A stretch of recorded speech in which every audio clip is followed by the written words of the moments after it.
이스라엘 백성들이 애굽에서 종살이를 하고 있을 때에 하나님께서 모세를 보내어 너희를 이제 내가 약속한 땅으로 인도하여 드리겠다 그렇게 말씀하시고 모세를 통해 출애굽 즉 애굽을 나올 수 있도록 인도하셨습니다.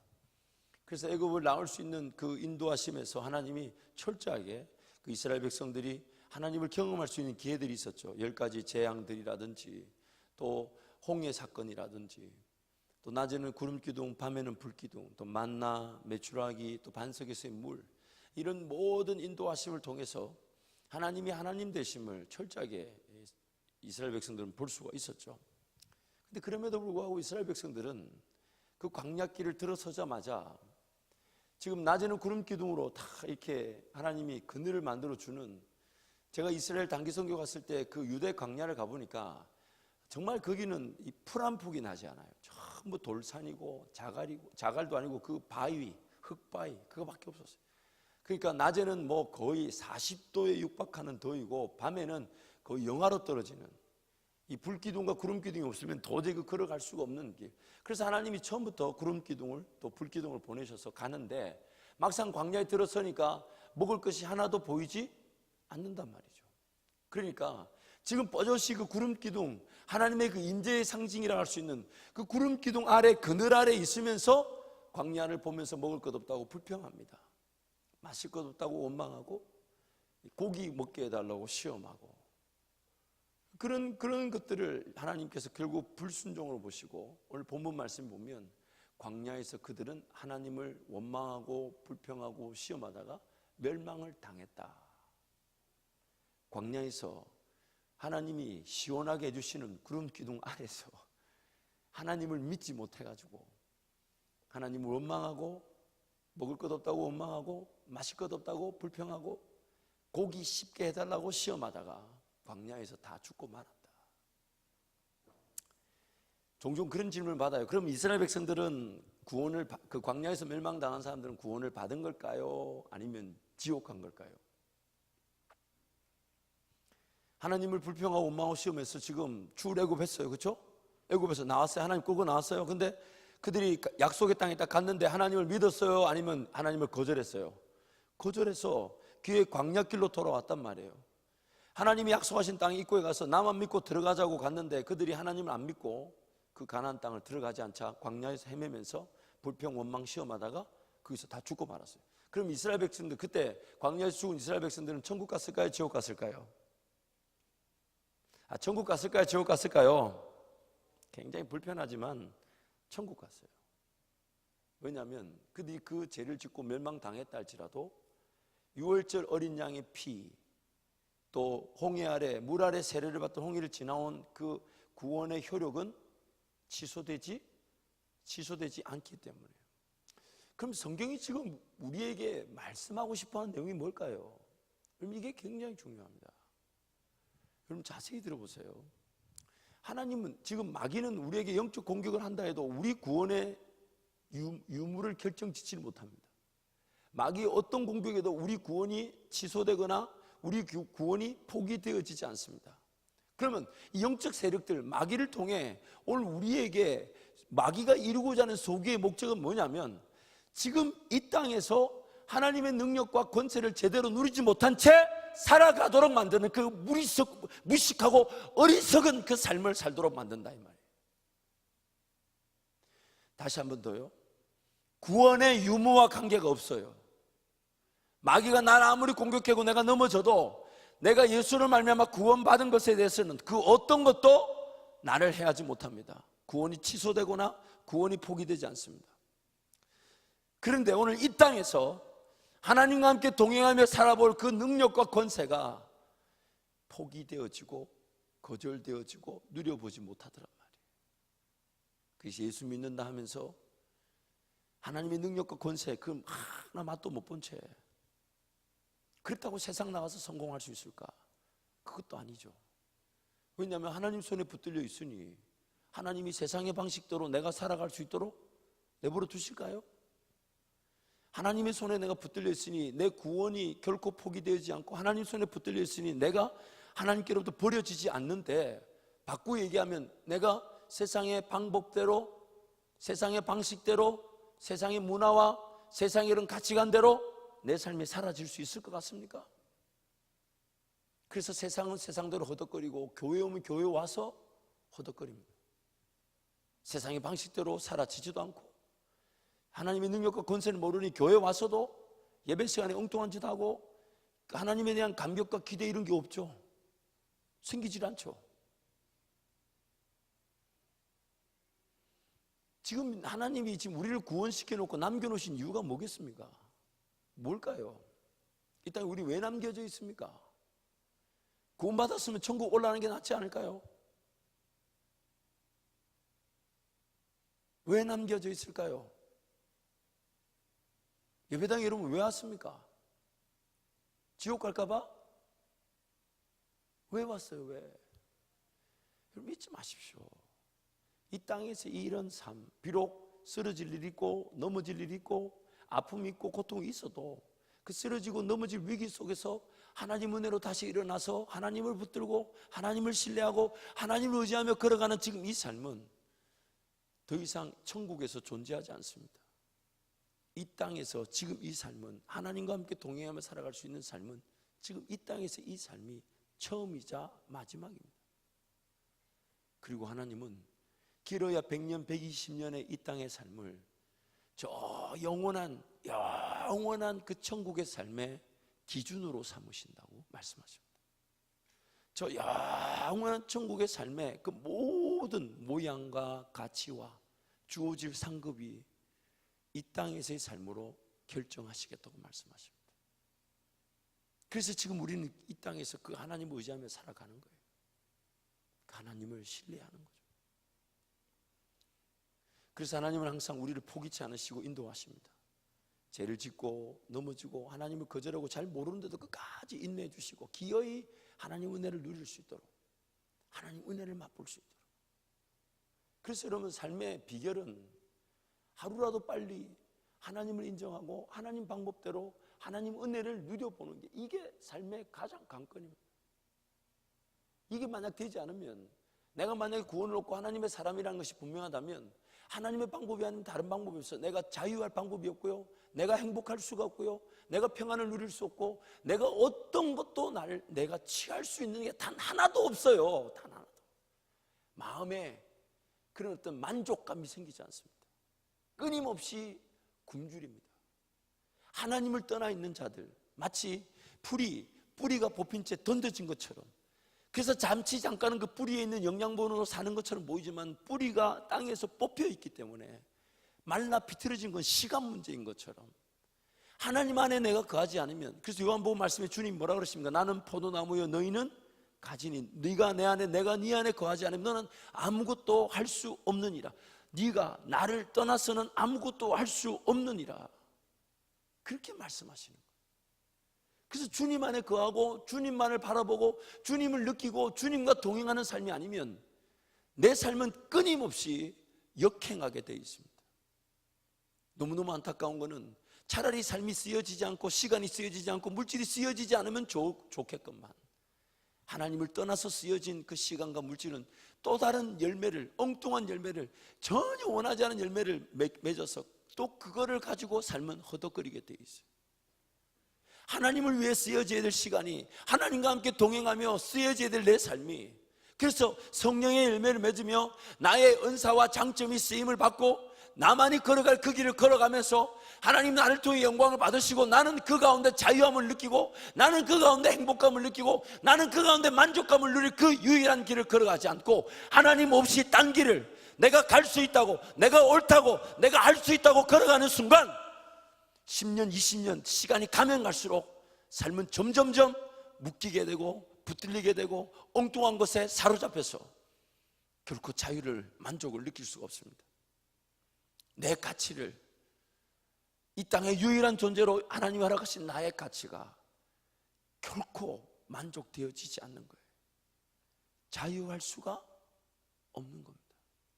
자유가 안 됩니다. 만족되지 않나요? 결혼을 해도 만족이 안 되고 직장생활을 해도 이게 내가 지금 하나님의 뜻 가운데 가는지 안 가는지 늘 의심스럽고, 그러다가 이제는 그냥 안고 갑니다. 하나님 안 느껴지는 거, 나만 그런가? 하고 안고 가고, 나 직장 생활이 정말 하나님의 뜻 가운데 있는 건가? 하나님 허락하신 직장인가? 잘 모르겠다 궁금해하다가도 오늘 뭐 기도 안 하고 지치니까 그냥 안고 살아갑니다. 그냥 안고 가요. 내가 뭐 이 전공 뭐 그냥 수능 성적 맞춰서 왔는데 뭐 나만 그런가? 그냥 안고 가. 그냥 그게 자기가 진짜 하나님의 뜻인지 아닌지 물어보지도 않고, 하나님이 분명하게 답을 주실 텐데 전혀 관심도 없이 그냥 안고 갑니다. 툭툭. 그러다가 그냥 그렇게 안고 가는 사람 만나 결혼하고 그냥 안고 또 갑니다. 같이 둘이서. 니도 그냥 안고 가고 나도 그냥 안고 가고, 뭐 하나님 별로 느끼지 않아도 그냥 느끼지 없이 그냥 안고 가고, 하나님과의 만남 뭐 그거 그냥 언젠가 만나겠지. 그냥 안고 가는, 그냥 안고 가. 치고 가고. 자유가 있을까요? 하나님 만약에 살아계셔서 내 삶을 향한 분명한 목적과 계획을 가지고 계시고 그것을 반드시 이루고자 하시는 그 열심으로 나와 함께 하시는데, 내가 그 하나님 앞에 내 삶을 기꺼이 내어드리지 않는다면 자유가 있을까요? 행복할까요? 아니, 이렇게 한번 물어봅시다. 지금 행복합니까? 지금 행복합니까? 저는 행복합니다. 아니, 내가 행복하다고 행복 손들라는 게 아니고, 제가 김종진 목사가 행복하다고, 지금 행복하다. 저는 행복합니다. 사랑하는 우리 사부 예배 오신 성도 여러분, 그리고 우리 청년들, 이 젊은 날 그 세상의 가치와 문화들에 휩쓸려 갈 게 아니라 그 유행에 이렇게 루즈 색깔 바꾸고 머리 색깔 바꾸고 갈 게 아니라 제발 필요한 그 이상의 가치에 자기 소중한 시간과 물질과 삶을 쓸 게 아니라, 여러분, 하나님께 올인해야 합니다. 하나님께 올인해야 합니다. 하나님께로 달려가야 합니다. 하나님만이 내 삶을 자유케 하시고, 하나님만이 지금 이 젊은 날 어떻게 어디서 무엇이 준비되어야 될지를 알고 계시고, 하나님만이 내 삶을 빚으셔서 기회의 그 영광을 받으실 자리에 세우실 것인데, 그래서 여러분, 만약에 진짜 당부합니다. 직장이 마음에 안 들거든요. 물론 자기가 게을러서 퇴출당하는 경우 말고, 그런 정말 안타까운 경우 말고, 뭔가 열심히 한다고 하는데 여기서 뭔가 하나님의 뜻이 확인이 안 된다. 그러면 일단 직장 다니면서 하나님 뜻을 물어봐야 되지 않을까요? 하나님, 이 직장이 정말 제가 계속 하나님의 은혜를 구하면서 섬겨야 될 직장입니까? 아닙니까? 그러면 하나님이 그 기도의 자리에서 분명히 말씀해 주지 않겠습니까? 사업도 마찬가지고 학업도 마찬가지잖아요. 근데 그런 게 궁금하지 않고 지금 그냥 살아간다는 건 도대체 여러분 삶에 대해서 어떻게 생각하시는 겁니까? 하나님께 대한 확신이 없이 그냥 지금 있는 삶을 안고 간다는 것은 도대체 그 미래에 나타날 일이 무엇인지를 우리가 굳이 따져보지 않아도 뻔한 거 아닐까요? 그게 무슨 기대가 있겠습니까? 그 삶에 무슨 사모함이 있겠습니까? 그 삶에 무슨 하나님의 능력을 본다고 말할 수 있겠습니까? 이 젊은 날 하나님께 한번 물어보잔 말이에요. 하나님, 정말 하나님이 이 길을 원하셔서 저를 세우신 학업입니까? 직업입니까? 사업입니까? 하나님 말씀하실 때까지 제가 이게 살아도 사는 게 아닙니다. 그럴 때 하나님이 분명한 사건, 사고 혹은 음성으로, 위로로, 격려로 지금 분명히 말씀하여 주실 수 있는데 그 전혀 확인해 보지 않고 막 어쩔 수 없이 열정, 페인이 여전히 이렇게 묶여가지고 하나님의 뜻에서 걸어간다면, 저는 지금 하나님이 말씀하셔서 이 직장을 다니고, 하나님 나에게 말씀하셔서 이 학업을 감당하고, 하나님 나에게 길을 열어주셔서 이 사업을 하게 되었다고, 그것이 우리의 일상적인 대화가 되어야 될 것인데, 예배당에 한번 나오기도 힘들고 기도하자는데 기도도 안 되고, 일주일에 성경책 차에 던져놨다가 들고 오고, 제발 부탁인데 여러분 안 와도 됩니다. 불편하면 안 와도 돼요. 안 와도 돼요. 누구 여기 강요해서 나온 사람 있습니까? 그런데 그렇지 않다면 하나님을 한번 제대로 한번 붙들어 보잔 말이에요. 하나님을 제대로 한번 신뢰하고 믿어보고 그래서 보이지 않는 그 믿음의 세계라는 그 길을 한번 가보잔 말이에요. 가보자고. 그래서 새벽에 달려나와 기도의 자리, 저녁에 기도의 자리. 그래서 하나님, 어떻게 하든 하나님 은혜 없이는 살아갈 수 없으니까. 하나님이 이 젊은 날 하나님의 뜻이 아니고서는 내 삶이 될 수 없으니까. 정말 하나님을 느끼고 하나님을 한번 경험해 보면서 이 길을 걸어가고 싶은데, 하나님 나를 살려달라고, 나를 살려달라고. 그렇게 우리 한번 매달려 보잔 말이에요. 하나님을 한번 확인해 보잔 말이에요. 하나님, 그분이 정말 살아계셔서 내 삶을 지으셨고 나를 향한 놀라운 계획이 있으시다면, 하나님, 그 누구가 아닌 나에게 먼저 말씀해 달라는 그 갈급함이 오늘 우리 모든 청년들과 성도들에게 넘쳐나기를 간절히 기도합니다. 그래서 주의 전에 달려나와 기도하는 것이 우리의 자랑이 되고, 하나님 반드시 말씀해 주실 것이니까 기도의 자리, 말씀의 자리에서 인내함이 우리 서로의 격려가 되고, 함께 하나님 앞에 엎드려 기다리자. 하나님 반드시 우리에게 말씀해 주실 것이다. 반드시 하나님 너와 나의 삶의 길을 인도하실 것이니까 우리 하나님 앞에서 한번 같이 기다려보자. 같이 기다려보자. 하나님 반드시 우리를 만나 주실 것입니다. 반드시 우리를 만져주실 것이고, 반드시 그 길을 인도해 가실 것입니다. 그것이 바로 오늘 저와 여러분이 이곳에서 하나님을 예배하며 하나님을 기대하는 유일한 목적입니다. 함께 예배를 드리지만 아직까지 그런 하나님께 대한 필요성도 못 느끼고 삶에 대한 인식을 못하는 지체들이 있을 수 있어요. 지금 목사가 이 열변을 토하는데도 옆에서 같이 저끼리 얘기하는 사람들이 있어요. 딱 두 사람이 있어요. 지금 얘기하는데도 여전히 얘기하고 있어요. 그래도 기다려야죠. 하나님 기다리신다니까. 그러나 그 누구가 아니라 저와 여러분 나만큼은 하나님 은혜 앞에 철저하게 엎드려 기도하고 인내하게 하나님 도와주십시오. 인내하게 도와주십시오. 그래서 저는 삶의 방향을 정할 때 제 1기준이 뭐냐면, 무엇이든지 하나님 마음에 감동을 주시면 그 감동의 사건이 하나님의 극적인 역사로 나타날 때까지, 혹은 징조와 사인을 주실 때까지 하나님 앞에 기도하고 인내하는 겁니다. 하나님 앞에 기도하고 인내하는 것. 왜냐하면 마음에 소원이 생기고 뜻이 생겼다 해도, 뭔가 계획이 설 수 있다 해도 그 계획이 되게 하시고 그 계획이 실행이 되고 성취가 되기 위해서는 내 능력으로 되는 게 아니니까 하나님만이 하실 수 있으니까 하나님만 하실 수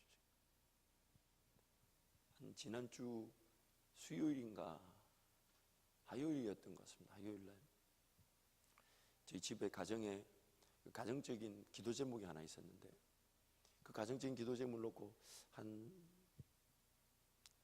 1년 조금 더 기도했던 것 같기도 하고, 그 안에 많은 일들이 있었습니다만은 한 1년쯤 그 일을 놓고 기도하는데, 지난 화요일 날은, 아니 얼마 전부터는, 한 달 전인가 그때부터는 제 마음에 너 미국에 있는 그 목사님한테 한번 연락을 해보면 어떻겠냐, 그런 마음에 이렇게 감동이 주어졌어요. 근데 그거를 제 가정적인 일로 그 목사님한테 연락해서 물어본다는 게 참 불편했어요. 그래서 기도하면서, 하나님, 그 목사님이 저한테 연락 올 수 있도록 한번 만들어 주십시오.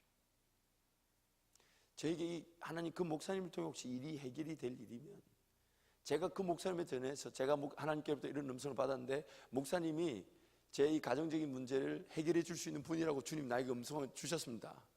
그렇게 얘기했는데 그 목사님, 나는 못 들었는데, 이러면 곤란하니까, 나는 못 들었는데 이러면 곤란하니까 하나님 저한테 주신 음성이 맞다면 그 목사님이 저한테 연락할 수 있도록 제가 기다리겠습니다. 물론 연락은 안 하던 사이는 아니에요.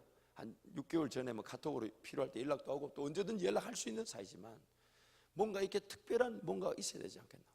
그렇게 한 달 전부터 기도하고 있는데, 지난 화요일 날인가 새벽에 저기 앞에서 새벽 기도 마치고 기도하고 있는데, 제 마음에 왠지 그 목사님한테 연락을 하고 싶은 마음이 확 이렇게 올라오는 거예요. 아, 목사님이 연락을 먼저 오길래 기다리고 있는데 왜 이러지? 그래서 그래도 그 마음이 좀 불편해서 이제 카톡을 딱 열었는데, 새벽 5시 3분, 그러니까 제가 바깥에서 우리 성도들 인사하느라고 4시 55분 되면 나가 있기 때문에 핸드폰 확인을 안 하니까, 근데 5시 3분에 그 목사님한테서 카톡이 와 있더라고요.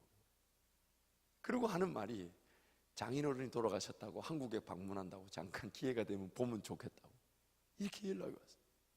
제가 그걸 보고 얼마나 놀랐는지 몰라요. 아, 하나님, 이거 혹시 문을 연 겁니까?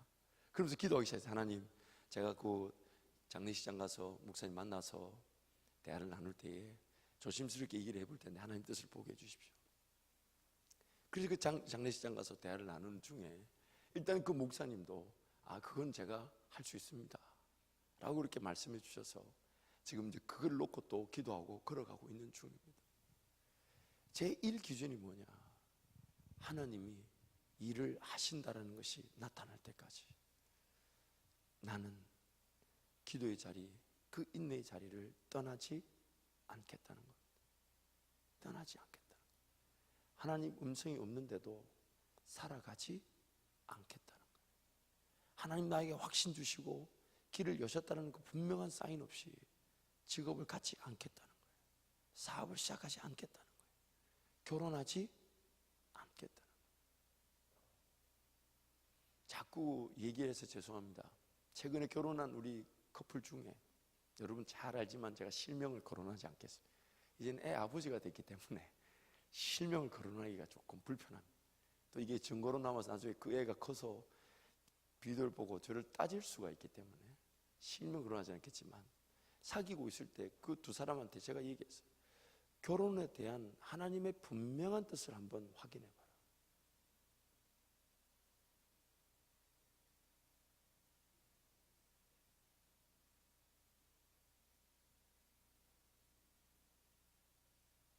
결혼에 대한 하나님의 분명한 뜻을 확인해 봐라.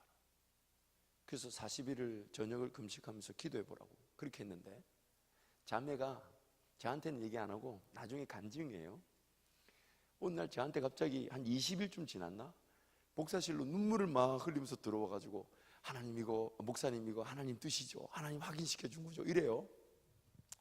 내가 다 얘기할 수는 없고 그 자매가 40일 동안 저녁 금식하면서 정말 저 형제가 제 배우자입니까? 라는 확인을 할 때에 자기는 하나님께 이렇게 기도했대. 하나님, 확인을 시켜주실 때는 내가 말씀을 읽는데 말씀 속에서의 감동 이거 안 됩니다. 이런 거 안 돼요. 이런 거 안 됩니다. 기도하는데 뭐 음성을 줘서 감동 그거 안 됩니다. 그거 안 되고 분명한 사건을 징조로 보여주십시오. 이렇게 기도했다는 거예요. 자기 혼자. 근데 그날 눈물을 흘리면서 저한테 와서 뭔가 사건을 쭉 얘기하는데 저도 들어봐도 그거는 하나님의 뜻이네. 자기가 그래 자기 입으로 이거 하나님 뜻 맞죠? 이러면서 자기가 그렇게 얘기할 때 말씀 있다가 감동 안 되고 기도하다가 감동 안 되고 사건을 달라고 했는데 진짜 사건이 일어났는데 기가 막힌 방법의 사건이 나타난 거예요. 그래서 자기가 울면서 저 목사실 들어가지고 좌초직을 얘기하면서 이거 맞죠? 그래서 결혼했습니다. 그런데 만약에 그 분명한 하나님의 그 사건, 징조가 없었다면 그 자매가 그 어려운 결혼의 여러 가지 난관들을 헤쳐나갈 때에 하나님께 대한 확신이 없었을 거예요. 근데 그 자매 마음에 하나님의 분명한 능력을 구했고 하나님이 그 일에 대해서 응답을 해주신 거예요. 응답을. 참고로 이 사람을 사귈까요 말까요? 하나님 절대로 말 안 해줍니다. 연애관계에 대해서는 하나님 얘기를 하지 않으세요. 왜냐하면 성경에 연애할 사람을 하나님이 짝지어줬다는 말이 없어요. 한 가지밖에 없어요. 가정을 이룰 때 하나님의 짝을 하나님이 허락하신다 하셨거든. 결혼을 놓고 기도하면 응답이 있는데 연애를 놓고 기도하면 절대로 응답 안 합니다. 하나님 뭐라 그러시냐면 네가 알아서 해라. 네가 알아서 해라. 알아서. 그걸 뭘 나한테 뭐냐. 결혼도 할 것도 아닌데 사귀든지 말든지. 이거는 목사 생각입니다. 하나님의 뜻이 아닙니다. 하나님은 이런 말씀 잘 안 하십니다. 목사 생각에 종종 저한테 물어보는 사람이 있어요. 목사님 그 자매 어떻게 생각했어요? 그 자매가 니를 좋아할까? 저는 현실을 얘기해 주는 거예요. 지 혼자서 막 저한테 얘기해요. 하나님, 목사님 그 자매 어떻게 생각하세요? 글쎄 뭐 나도 뭐 네가 그 자매가 만약에 니를 좋아한다면 나도 좋을 것 같은데 그 자매가 글쎄 그 아가 눈이 보통이 아닌데 우리 여기 제가 아는 자매들 뭐 다는 아니지만은 여기 뭐 하나 둘 셋 넷 뭐 반수 정도는 거의 지금 눈이 그 위치에 있는 눈이 그 눈이 아니에요. 분명히 천국에 갖다 놨든지 집에다가 제 생각엔 중보기도시 어딘가에 짱박아둔 데가 있을 거야 아마. 오직 하나님만 바라보고 있지 절대로 지금 눈에 보이는 그 눈이 아니에요. 여러분 오늘 우리 삶의 관건이 여기에 있습니다. 하나님이 나에게 말씀하실 것을 내가 얼마나 기다리고 있는가. 하나님이 나에게 말씀하실 것을 내가 얼마나 기다리고 있는가. 그렇다면 기도를 많이 한다 적게 한다, 하나님 말씀을 많이 읽는다 적게 한다, 이런 기준의 신앙생활이 논해지지 않죠. 나는 하나님 말씀 없이는 단 한 걸음도 걸어갈 수가 없습니다. 오히려 하나님 말씀 없이 걸어갈 수 있다는 것이 두렵습니다. 이게 바로 우리의 신앙인 거예요. 이게 바로 우리의 자랑인 것입니다. 두 번째는 이제 오늘 본문 말씀 보면 이스라엘 백성들이 하나님께 대해서 오해했던 부분이 뭐냐면, 우리의 상황이 비록 열악해 보이고 각종 문제들이 있어 보여도, 그렇죠? 먹을 게 없어 보이고 마실 게 없어 보이고 입을 게 없어 보여도 지금 그 길을 걸어가자 하신 분이, 나와 동행하시는 분이 하나님이시라면 없는 환경과 상황에 내 시선을 둘 게 아니라 그 상황을 나도 보고 있고 하나님도 보고 계신다는데 우리가 초점을 두어야 합니다. 그래서 하나님도 지금 이 상황을 보고 계시니 이 상황을 하나님이 하나님 방법대로 해결해 주실 것을 내가 신뢰하는 거예요. 성경 본문 말씀 뭐라고 합니까? 넉넉히 이기느니라, 능히 이기느니라. 하나님은 감당할 길로만 인도하신다. 내가 따라갈 수 있는 길만 인도하신다. 내가 걸어갈 수 있는 길만 가자고 하신다. 종종 어떤 청년들이 막 착각을 해요. 목사님, 제가 기도하고 싶어도 기도하기가 겁이 나요. 뭐 그래요. 그래서 왜? 그러니까 오늘 밤에 하나님 저한테 아프리카 선교사로 가라면 제가 어떡하죠? 막 이래요. 제가 분명한 하나님 말씀을 전달합니다. 첫 번째, 아프리카 선교사 가잔 말 니한테 못하신다. 아프리카는 무슨 죄고? 그렇잖아요. 그 인간 보내면 아프리카에서 얼마나 힘들겠어. 아프리카 원주민들 힘들고 거기 가지고 막 쓸데없는 짓 하고 성숙하지 못했지. 하나님도 모르고 하나님 그분 어떻게 일하실지도 모르는데 아프리카 덜렁 보내놓으면 아프리카 그 뭔 죄냐고. 아프리카는. 그래서 여러분을 제가 딴 교회 가라 소리 못하는 거, 이 꼬라지로 다른 교회 가면 다른 교회가 무슨 죄냐고. 그냥 내가 품고 있는 게 맞지. 두 번째, 네가 그렇게 음성을 들을 만큼 영적으로 깨어 있을까? 네가 하나님의 음성을 그렇게 직통 계시를 들을 만큼, 하나님의 음성을 들을 만큼 영적으로 깨어 있을까? 그렇지 않죠. 그래서 여러분한테 오늘 저에게 하나님 일하실 때는 수많은 모든 방법들을 다 쓰실 수 있는데, 그 중에 직접 마음의 감동을 주셔서 말씀하실 수 있고, 하나님 말씀을 읽는데 거기서 연관된 특별한 신비한 일로 말씀하실 수도 있고, 혹은 목회자나 사역자나 주의 종들을 통해 말씀이 전달될 때도 있고, 혹은 옆에 있는 우리 친구들, 동력자들을 통해서 어떤 사건과 환경을 통해서, 상황을 통해서, 직장 여건을 통해서 하나님이 언제든지 말씀하실 수가 있죠.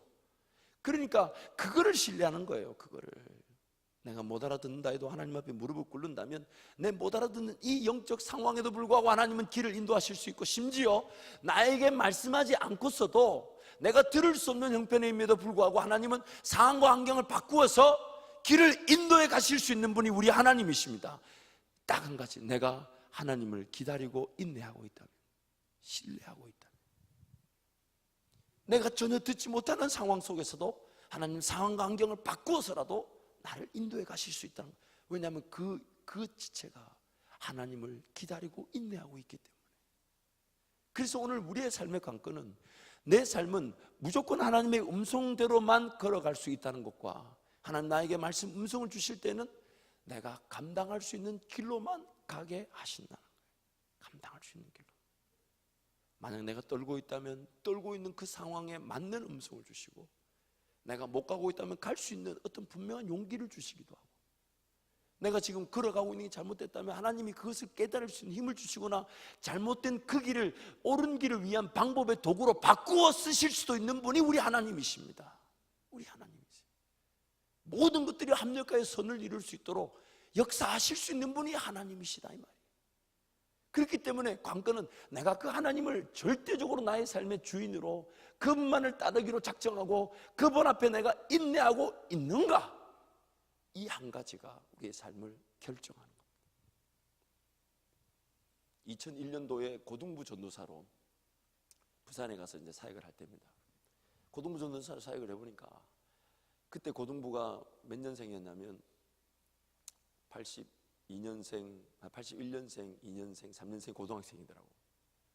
81년생이면 여기에 몇 명 있네 보니까 81년 맞네. 아직 주여 믿음의 가정을 이룰지어다.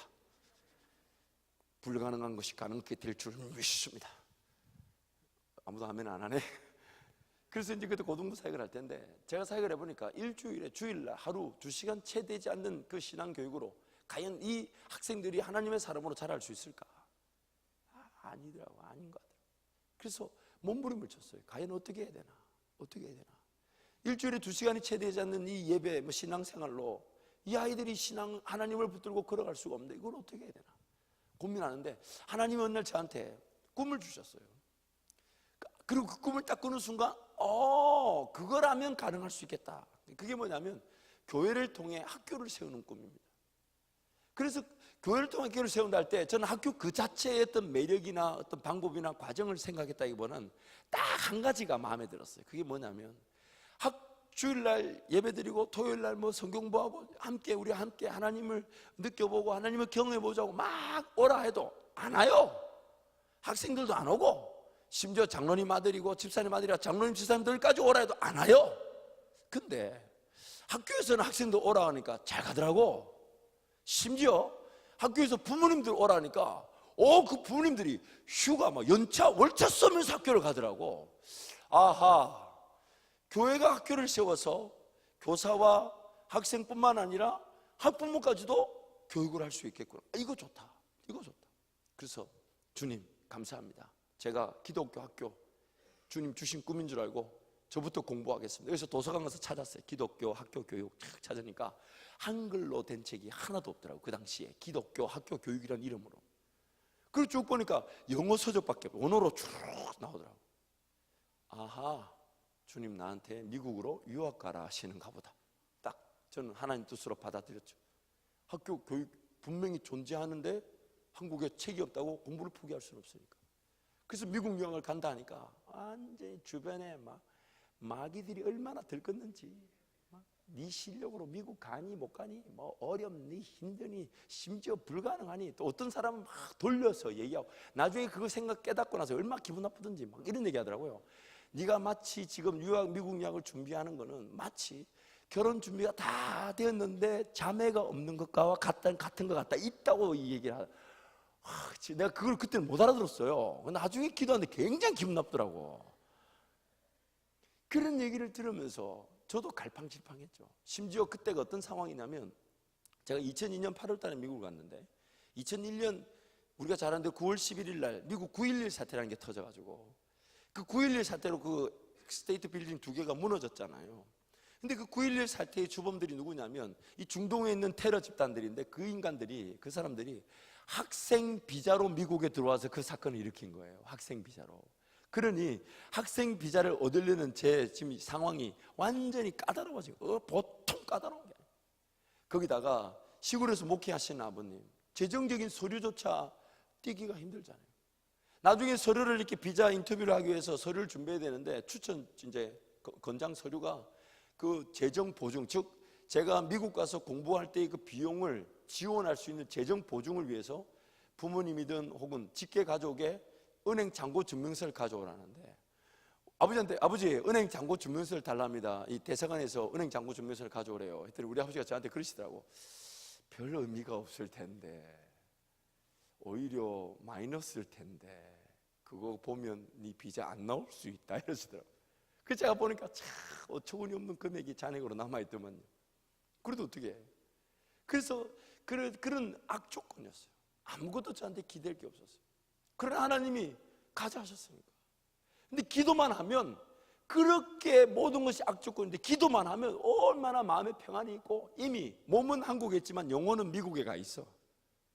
기도만 하면 그리고 밖에 나오면 막 마귀들이 들끓으니까 그게 의심했다가 의문했다가 막 했다가 이거 아닌가 싶어서 다시 기도해보면 또 하나님 만지시니까 아 이거 맞는데, 또 밖에 나오면 막 별소리를 다 하고 그런 상황이었어요.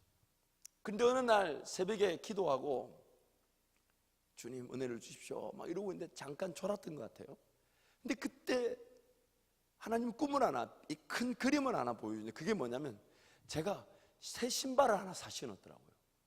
그 신발을 탁 보니까 제가 신은 새 신발을 보니까 이 미국 메이커 이거 있죠, 이거 내가 말은 못하겠는데 이게 그렇게 그려져 있고, 그리고 또 이게 만약에 이것만 그려져 있으면 또 우리가 의심할 수 있잖아요. 요즘 이게 또 메이드 인 차이나가 많고 메이드 인 인도네시아 이런 게 많으니까 그 메이커 밑에 그렇게 메이드 인 USA 이렇게 딱 붙어 있더라고. 그래서 제가 그걸 꾸고 화들짝 놀라서 잠을 딱 깼는데, 제가 그걸 어떻게 해석을 했냐면 참 내가 미국 어지간히 가고 싶은 모양이다 이런 꿈을 꾸는 거 보니, 이러고 제가 그냥 그거를 터부시했어요. 그리고 이제 그 다음날 또 기도하는데 이제 기도 좀 하다가 이번에 조금 피곤하니까 장어제에 좀 누워 쉬어야 되겠다. 잠깐 쉰다고 누웠는데 또 잤어요. 또 꿈을 꿨어요. 또 연 이틀. 근데 이번에는 어떤 꿈이냐면 제가 손을 짜자잔 흔들면서 비행기를 올라타는데 비행기 그 계단을 올라가는데 이게 바깥 그 야외 비행장에서 비행기 직접 타는 계단 있잖아요. 그걸 타는데 비행기 좀 올라가니까 비행기 입구에 그다랗게 미국 국기가 딱 붙어 있더라고.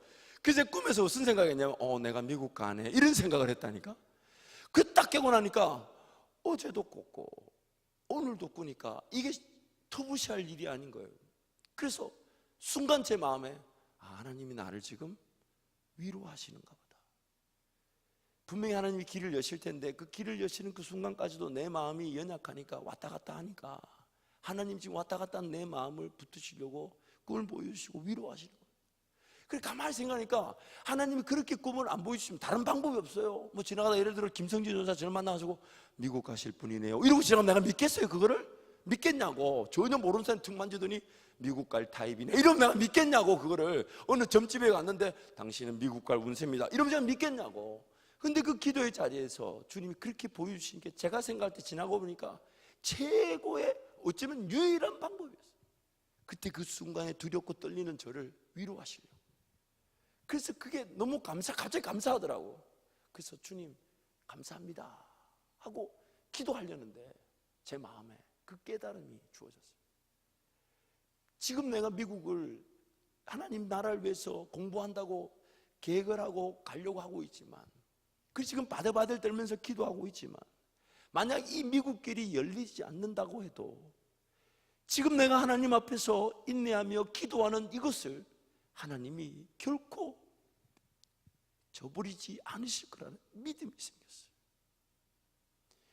지금 내가 기도하며 믿고 주님 바라보면서 이 길 걸어가지만 미국 유학길이 안 열린다 해도 지금 내가 하나님을 신뢰하고 의지하는 마음으로 기도하는 지금의 이 순간을 하나님이 결코 잊지 않으신다는 그 믿음이 저에게 그때 확 들어왔어요. 얼마나 그게 감사했는지 모릅니다. 제가 그날 그렇게 고백해서 하나님 저 미국 안 가도 좋습니다.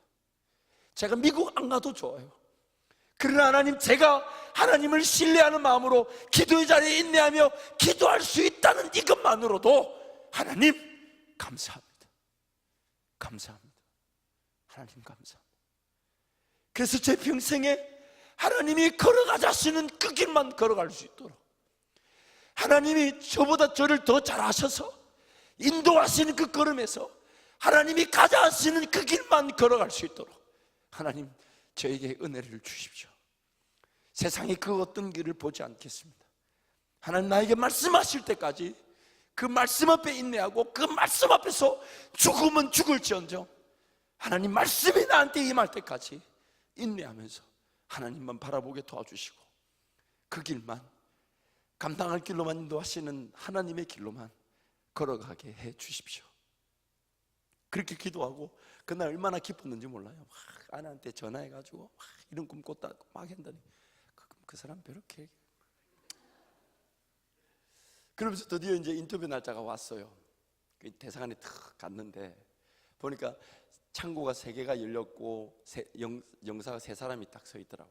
그래서 오른쪽 제가 본 오른쪽에 흑인 아줌마인데 거의 뭐 할렐루야 아멘 노래 불러주면서 막 승인 비자를 막 합격 비자를 막 찍어줘.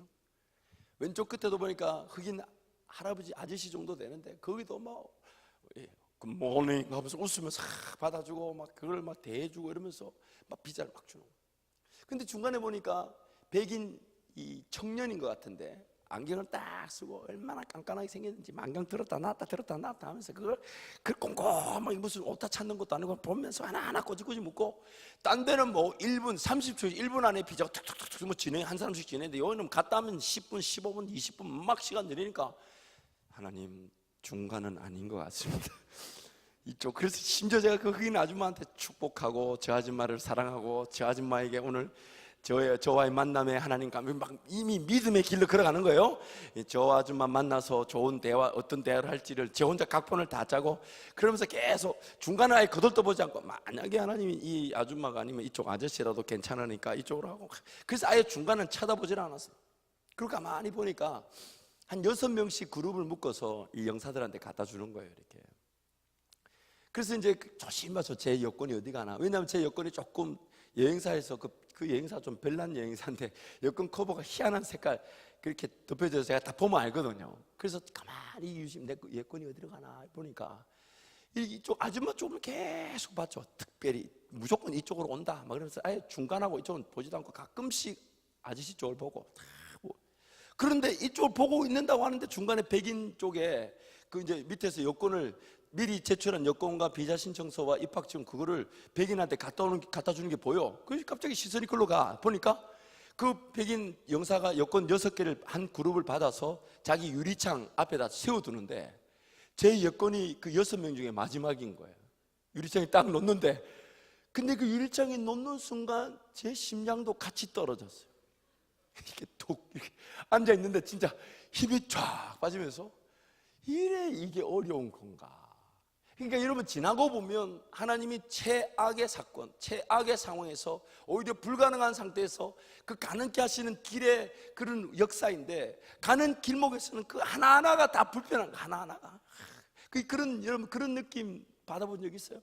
하나님 유독 나한테만 별나게 대하시는 것 같은 느낌? 그런 느낌 있어요. 저는 요즘은 그렇게 생각하지 않습니다. 절대 생각하지 않습니다. 갑자기 하나님 또 마음 바쁘시 별나게 가실 수 있으니까 하나님 절대로 아닙니다. 저는 별나게 생각하지 않습니다. 의원이 고개 끄덕이는 거 보셨죠, 하나님? 그래서 이제 그 여건이 가니까 제 마음이 툭 떨어지는 거예요. 그때부터 기도가 시작되기 시작했어요. 하나님, 어떤 기도를 했냐면 정면 돌파를 해야 되는데 저 혼자서 여건이 위치가 바뀔지어다 이러면서 이렇게 별 기도를 다 했던 것 같아요. 참 사람이 마음이 급하고 쫀쫀해지니까 참 밑바닥이 드러나는데, 그런데 가만히 보니까 그 6명 한 그룹이 모두 신학생인 거예요. 그러니까 밑에서 담당자들이 무슨 정책이 있었는지 신학생들만 묶어가지고 그 백인 영사한테 딱 갖다 주는 거예요. 그래서 첫 번째 인터뷰를 하는데 신학생이에요. 무슨 대학원. 근데 탈락. 두 번째 딱 서서 무슨 대학원 하는데 저도 아는 대학원인데 그 학교 좋네? 탈락. 세 번째 탈락. 네 번째 탈락. 다섯 번째는 제 앞에 사람이잖아요. 다섯 번째는 이 50대 여성 전도사님인데 미국 신학교도 아니고 한인 신학교래. 그러니까 영사가 이거 제가 봐도 그분은 가기가 힘들겠던데, 우기고 막 뭐 서류 있나 했더니 그런 거 필요 없다, 하나님의 뜻이다 막 이러면서 얘기하는데 답답하더라고. 다음에 난데 심지어 나중에 거절당하니까 막 삿대질하면서 영사 네가 하나님의 뜻을 거절했다 하고 네가 당신 하나님 무서워 뭐 별 얘기를 다 하는데, 진짜 나는 경비 내가 부르러 가고 싶다. 아니 내가 끌어내고 싶었어. 다음에 난데 지금 이 아줌마가 뭐 하는 거냐고 지금. 그래서 제가 딱 앞에 서니까 그 백인 영사 얼굴이 벌가지고 아직 이 기분 나쁜 게 사라지지 않은 상태. 막 그러니까 저 아줌마를 내가 그 아줌마 경비한테 끌려 나갔어요. 끌려 나가는데 그 안에서 온 얘기를 다 하고 맨 마지막에 진짜 던졌던 말이 아직도 머리에 생생하면 뭐라냐, 내가 다시 온다 이러고 있어.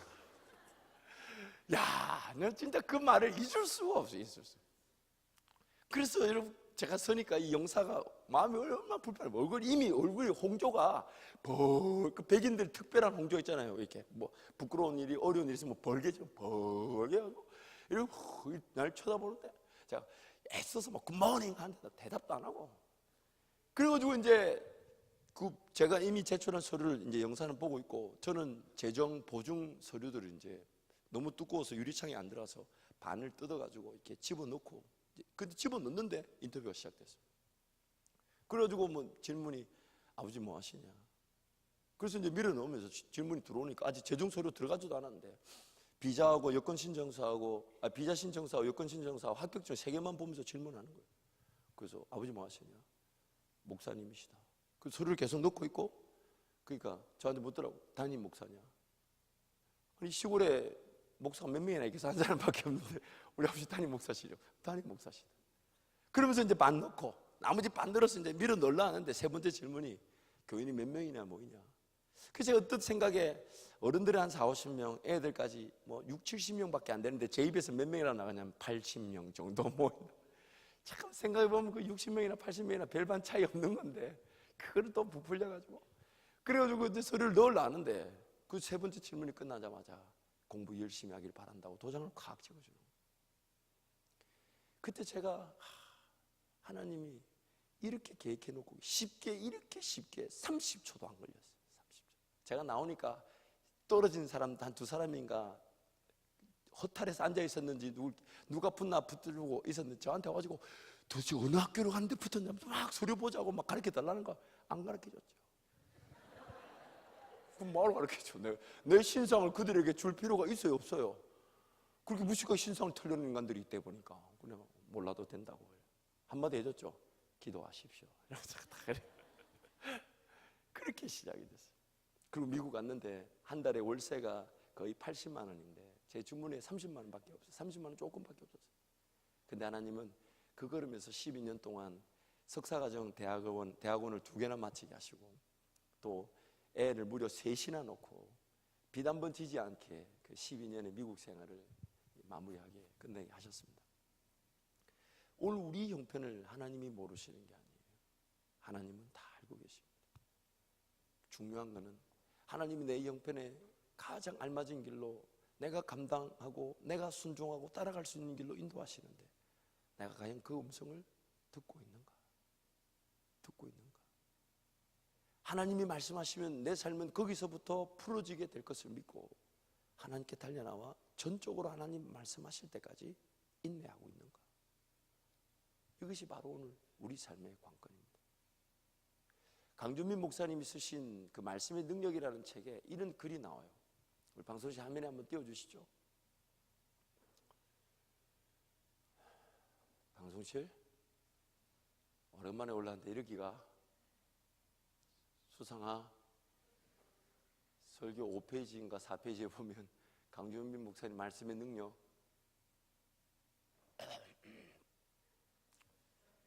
2부 때 3부 때 했는데 왜 이러나? 방송실 아무도 없는 모양이네. 대호 내려와 있나? 대호 손 들어봐.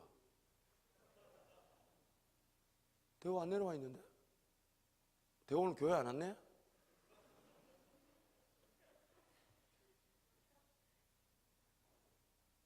아니 방송실 아무도 없네. 그런 글이 있습니다. 여기 나오네. 제가 한번 읽어볼게요. 그는 성경시대에 소에게 어떻게 멍에를 메웠는지를 비유로 풀어 설명해 주었다.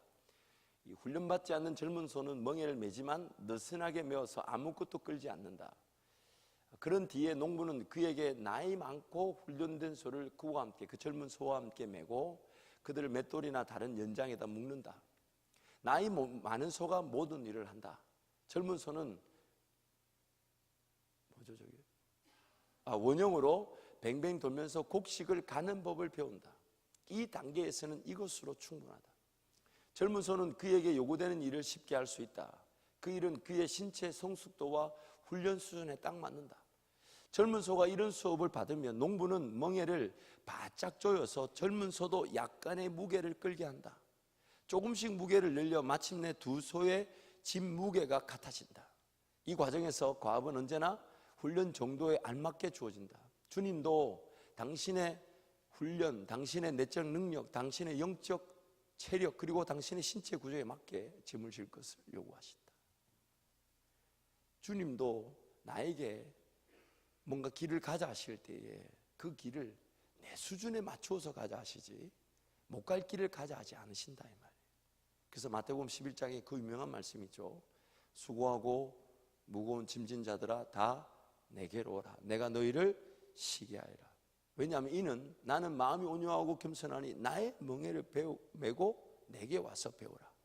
그리하면 왜냐하면 나의 멍에는 쉽고 가볍기 때문이다. 주님이 우리를 부르셔서 걸어가자 하시는 그 길에 그 길은 나의 수준에 맞는 나의 모든 영적 육적 상태를 아시고 결정하신 은혜의 길입니다. 참 재미있는 것은 예수님께서 이 땅에 오셔서 자신의 모든 걸 다해 하나님을 섬겼지만 예수님 본인도 뭔가 자기 실력으로 걸어갈 수 없는 것을 느끼시고 이렇게 기도하셨죠. 누가복음 보면 그런 기도가 나오죠. 하나님, 할 수만 있다면 이 잔을, 이 십자가 지는 일을 내게서 딴 데로 옮겨주십시오. 그러나 내 뜻대로 마시고 하나님 아버지의 뜻대로 일을 이루어 주십시오. 우리 예수님도 어떤 한계 상황에서 도저히 내가 그걸 감당하지 못하고 도저히 그것은 내가 할 수 없는 일이라고 느끼셨지만 그러나 하나님이 그 길을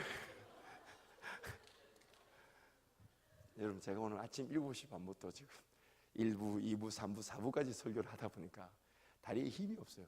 그리고 지금 금식을 해놓으니까 다리가 얼마나 얇아졌는지 제 아내보다 더 날씬해졌어요. 농담이 아니에요. 또 그렇다고 비교하면 안 돼요. 또 가가지고 뭔 얘기하다가 말씀을 마무리하겠습니다. 하나님의 은혜가 오늘 우리에게 필요합니다. 어제까지도 하나님 은혜로 살았다.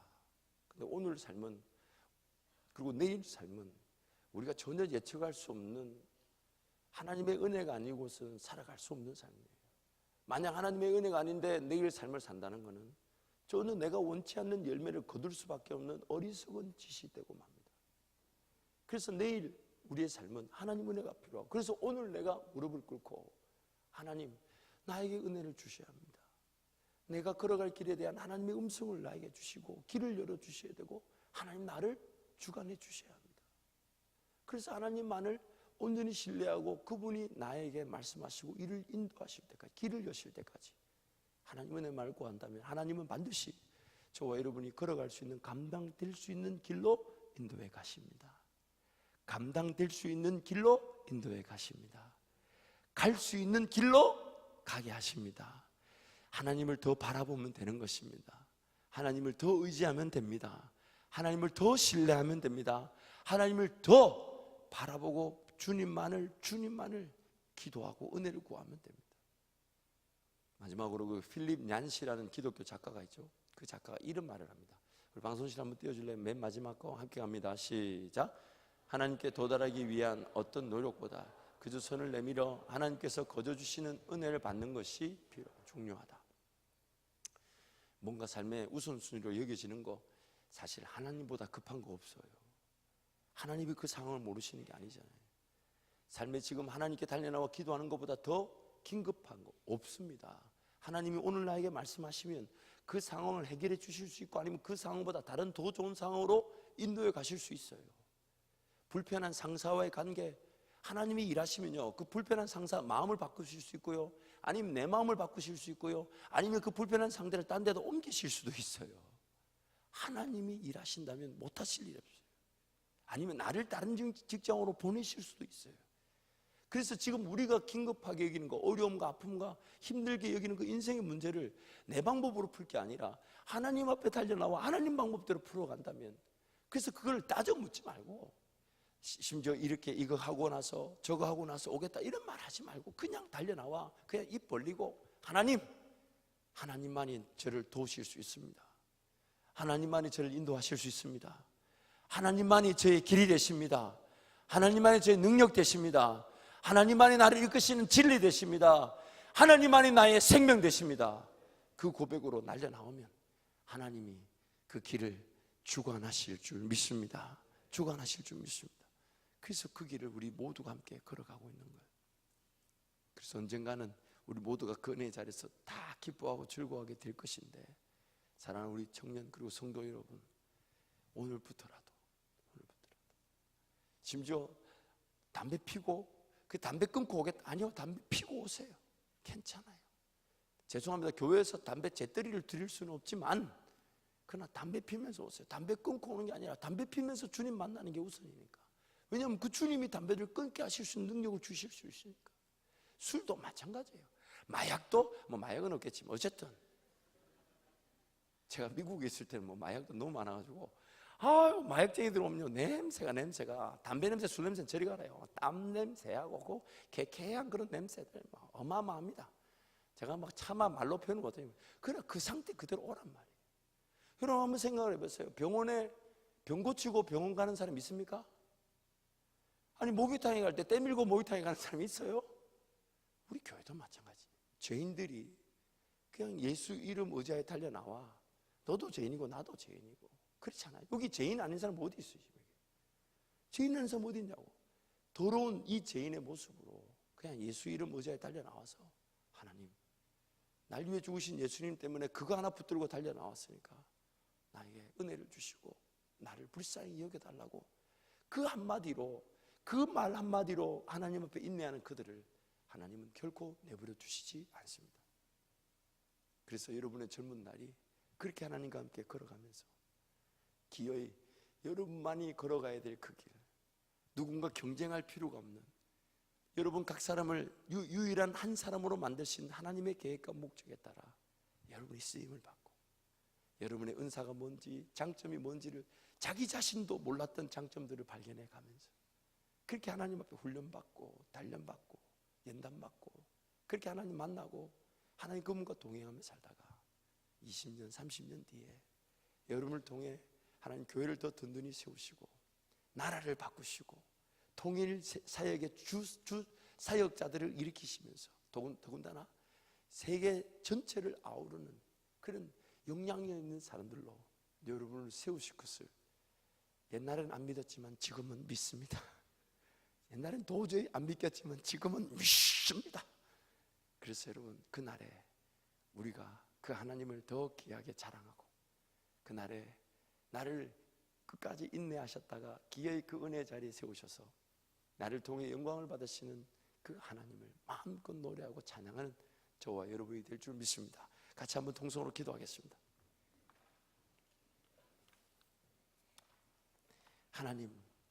하나님만이 제 삶을 주관하십니다. 하나님만이 제 삶을 새롭게 하십니다. 하나님만이 지금 나의 삶에 무엇이 필요하고 무엇이 있어야 될지를 아십니다. 하나님, 그 하나님의 음성보다 더 급하게 여겼던 제 삶을 불쌍히 여겨주시고 하나님의 음성을 온전히 쫓아가며 순종하며 걸어나갈 수 있게 달라고 우리 주님 세 번 간절히 부르짖고 함께 기도하면 주님 찾습니다. 주여, 주여, 주여. 하나님 아버지, 저희들의 모두를 불쌍히 주옵소서. 하나님만이 분명한 그 은혜와 능력을 주실 것입니다. 하나님만이 분명한 그 능력과 권세를 드러내실 것입니다. 아버지,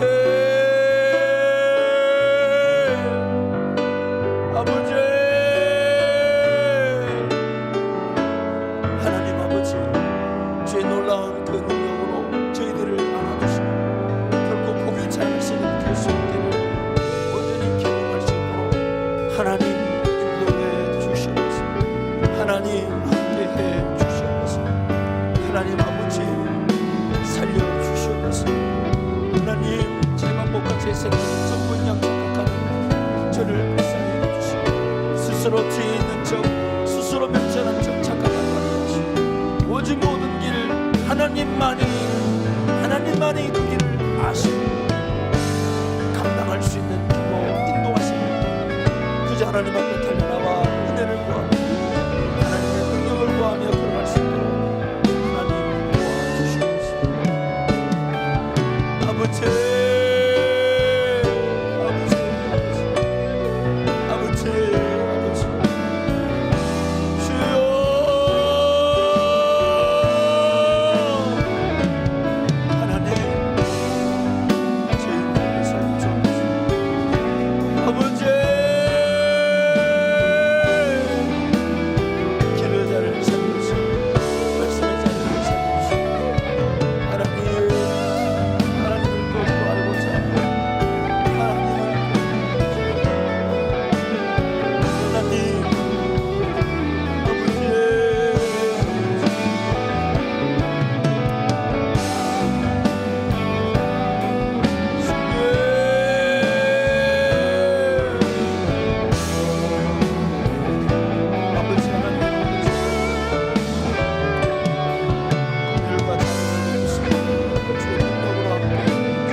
살아계셔서 역사하시는 하나님 아버지,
살아도 주를 위해 죽어도 주를 위해 사나 죽으나 난 주의 것 십자가의 능력 십자가의 소망 내 안에 지만 사시는 것 살아도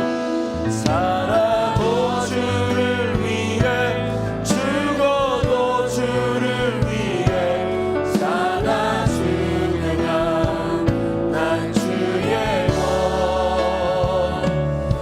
십자가의 능력 십자가의 소망 내 안에 주만 사시는 것. 하나님 아버지, 하나님 은혜로 사는 것임을 잊지 않도록 도와주십시오. 그 은혜 앞에 날마다 사모하며 기도하며 달려나오게 도와주셔서 하나님 나에게 말씀하시고 길을 인도하시는 감당할 길로만 주관하시는 하나님의 은혜의 길을 온전히 순종하며 걸어갈 수 있도록 하나님 은혜를 베풀어 주옵소서. 이 청년의 때에 소중한 이 시간들과 물질과 재능들과 삶이 하나님 그분과 함께 온전히 걸어갈 수 있도록 도와주시고 하나님 그분의 은혜와 능력으로 온전히 나타나게 해 주옵소서. 하나님만이 일하시는 유일한 분이십니다.